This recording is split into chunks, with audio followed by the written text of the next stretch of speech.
Good afternoon and welcome again to Garden Wise Adventures. It's a little later this evening, so I hope the light is okay.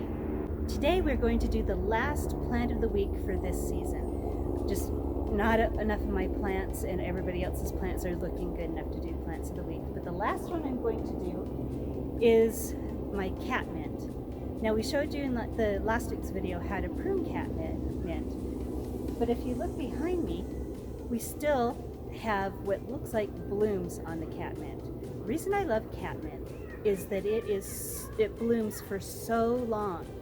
It's one of the longest blooming perennials I have. It starts in April and it ends when it finally just can't take the freeze anymore. It's very drought tolerant. It doesn't take a lot of fertilizers. It can take just about any soil you throw at it, and the only maintenance really is to cut it back maybe twice a year. You could cut it back mid-season after the first bloom, although with what I've experienced, it doesn't really end with the first bloom doesn't really end, it just keeps going. But you can cut it back to have it look a little bit less scraggly right around June, maybe July, and then it'll flush out and bloom again. So let's get you a little bit closer and show you what it looks like. Here we have my catmint, a little bit closer. You can see the blooms that were frozen in place, so it looks like it's still blooming.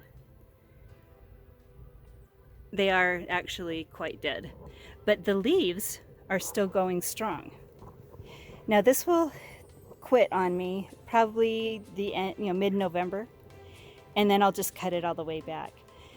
Now the other reason I like this is hummingbirds love it. Butterflies love it, bees absolutely adore it, so it's great for all the pollinators. In this particular plant, I generally find praying mantis. They tend to love to live in this perennial for some reason. Not in catmint in general, but in this plant in particular. Now there are a lot of different varieties of catmint. So you can choose ones that are smaller, ones that are bigger. This one is Walker's Low, it's quite large. So there's a catmint for just about any spot that you have. Now if you have liked these Plant of the Week videos, let me know in the comments. And if you've liked them, then I will continue next year when we actually start getting plants growing again. But until then, have a wonderful garden adventure.